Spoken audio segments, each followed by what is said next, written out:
بسم الله الرحمن الرحيم. اللهم صل على سيدنا محمد الفاتح لما أغلق والخاتم لما سبق ناصر الحق بالحق الهادي إلى صراطك المستقيم وعلى آله وصحبه حق قدره ومقداره العظيم. Assalamualaikum warahmatullahi wabarakatuh.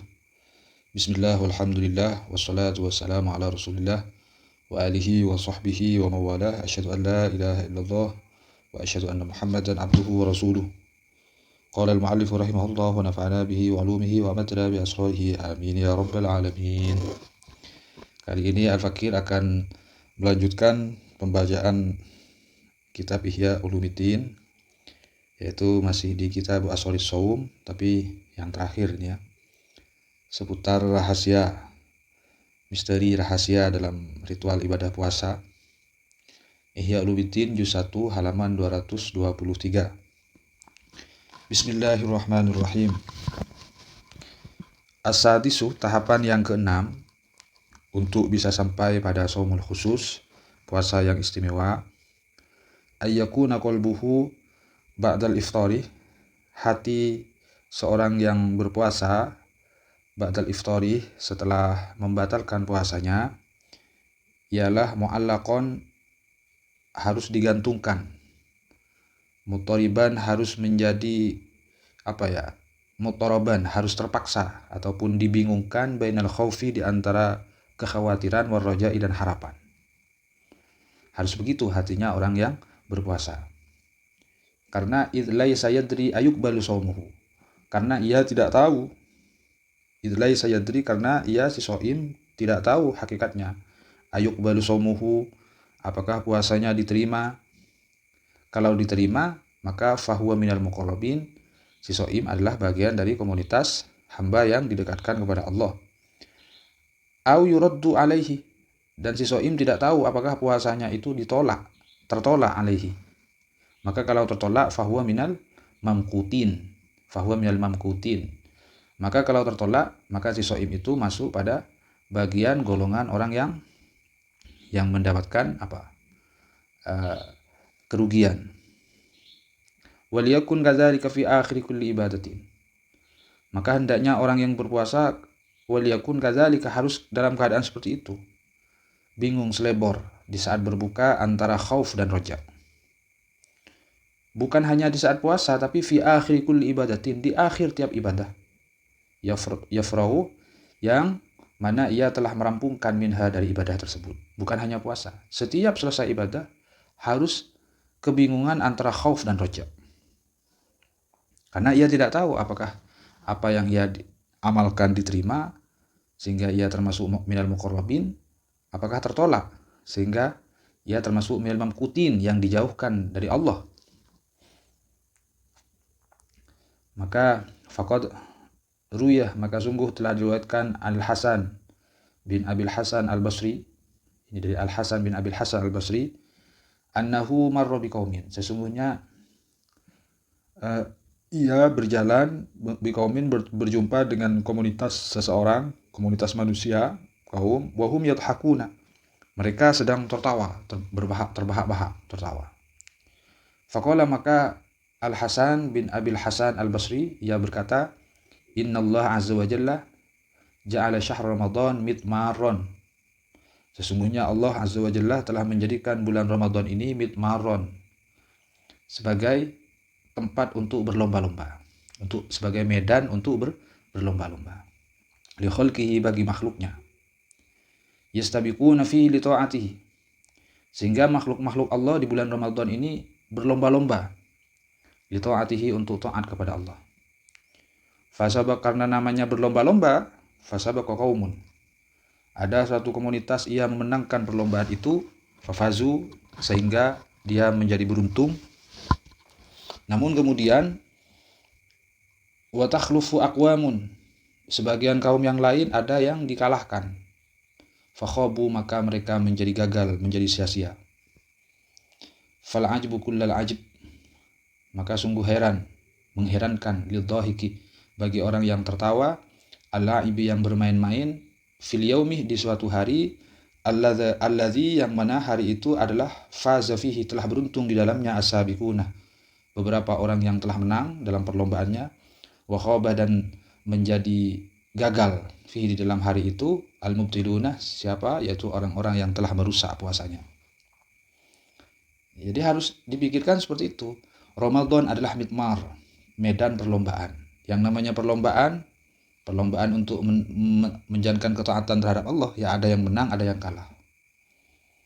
Maka orang yang tertawa-tawa terus bermain-main di hari di mana ada yang beruntung dengan kemenangannya, ada yang gagal dengan kekalahannya, itu sangat mengherankan, kata Hasan bin Abil Hasan Al-Basri. Amma wallahi, maka demi Allah, lau kushifal ghita'u, seandainya ghita', hijab, satirlah penghalang itu dibuka, lashtaghalal muhsinu, maka orang yang muhsin ia akan sibuk biihsanihi dengan ihsannya, dengan kebajikannya. Wal musi'u, dan orang-orang yang selalu menembakkan keburukan, menebarkan keburukan, ia akan sibuk biisaatihi dengan keburukannya. Yakni kana sururul makbuli, yakni realitanya yang benar ialah kebahagiaan orang yang diterima amalnya ialah yushriluhu, akan menyibukkan ia anil la'bi, sehingga terjauh dari berbuat yang bermain-main, wahasratul mardudi, dan kerugian orang yang tertolak amalnya itu nanti tasuddu alaihi, akan menutup alaihi atas orang tersebut babad dhahki, terhadap pintu tertawa.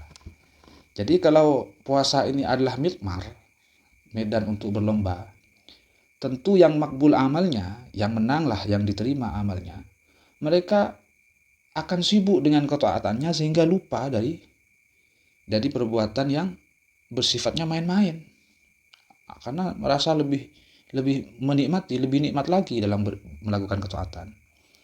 Begitu juga kerugian orang yang tertolak amalnya di bulan Ramadan.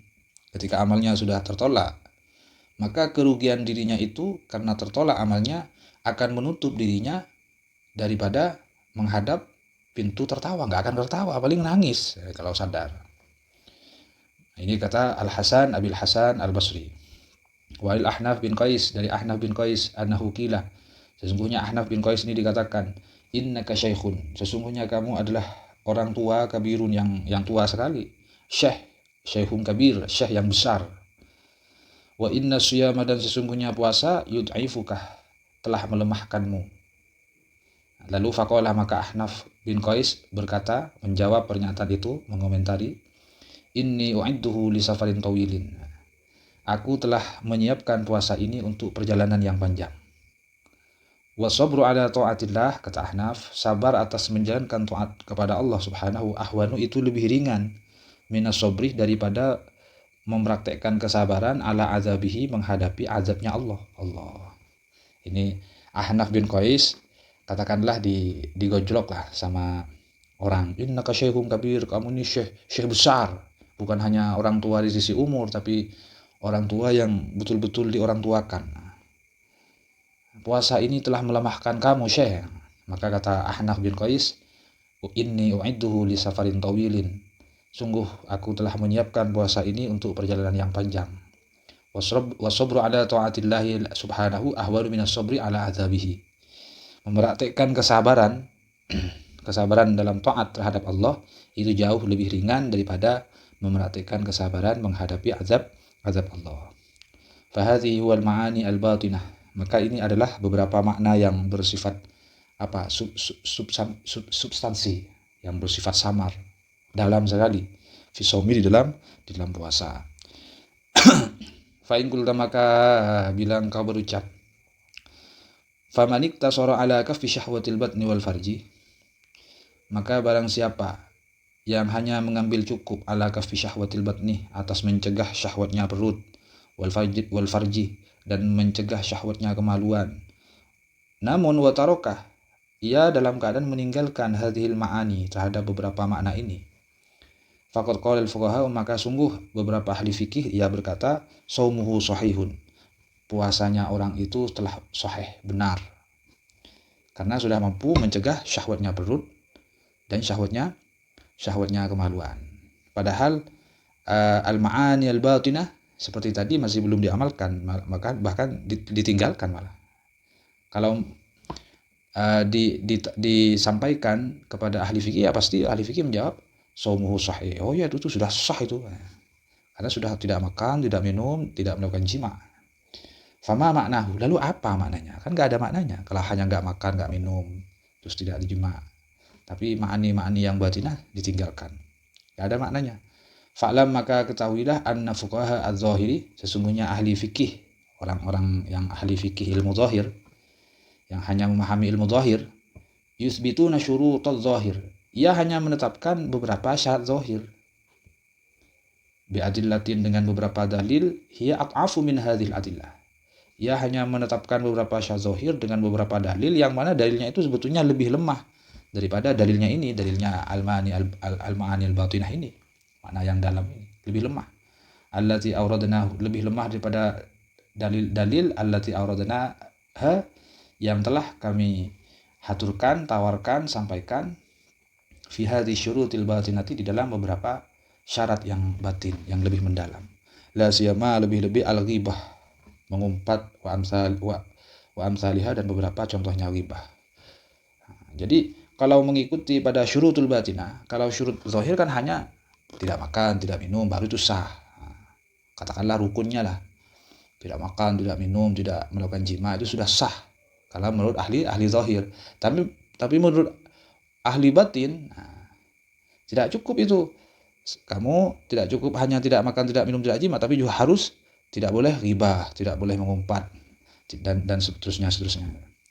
Walakin akan tetapi laisa ila fuqaha az-zahiri, tidak ada itu terhadap beberapa ahli fikih zahir minat taklifat, dari beberapa penekanan illa ma, kecuali penekanan terhadap sesuatu yatayassaru, yang mudah, ringan, ala umumil ghafilina, atas umumnya orang-orang yang lalai, al-muqbilina, yang mengharapkan dirinya ala dunia, atas dunia, ad-dukhulah, yang menghadap untuk masuk tahtahu, di bawahnya urusan dunia. Fa amma ulama'ul akhirati, maka adapun beberapa ulama akhirat, fayu'nuna bisihhati al-qabul, maka beda. Kalau ulama akhirat, ia memaknai tidak sahnya ibadah itu adalah al-qabul, dimaknai dengan diterimanya sebuah amal. Kalau amal itu diterima, sah. Kalau tertolak, ya tidak sah itu. Jadi ukuran sahnya itu bukan hanya dari praktek yang zahir, tapi praktek yang batin, realita batin. Wabil qabuli, dan diterimanya amal versi ulama al-akhirah adalah al-wusul. Kriteria diterimanya amal versi ulama akhirah adalah al-wusul, bisa sampai il maksudi, terhadap apa yang dituju, nyampe pada tujuan. Kalau belum sampai pada tujuan, bukan makbul itu. Kalau ulama zahir, yang penting nggak makan, nggak minum, nggak jima, itu sudah makbul. Kalau ulama al-akhirah enggak.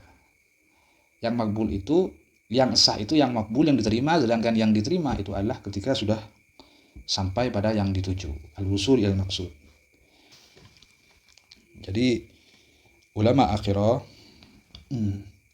memberikan pemahaman terhadap kita bahwasanya sah tidaknya suatu ritual ibadah itu sah bila diterima. Suatu amal ibadah itu diterima ketika dengan amal tersebut si pelaku menjadi al-wusul il maksud, sampai pada apa yang telah dituju. Kalau masih belum sampai, maka tidak qabul, tidak makbul. Ini versi ulama al-akhirah, beda dengan fuqaha az-zahir. Demikian dulu, semoga apa yang kita mutalaah ini menjadi tambahan ilmu dan hikmah bagi kita semua, manfaat, barokah, maslahah bagi kita semua. Amin amin ya rabbal alamin. Subhanakallahumma bihamdika asyhadu an la ilaha illa anta astaghfiruka wa atubu ilaik. Wassalamualaikum warahmatullahi wabarakatuh.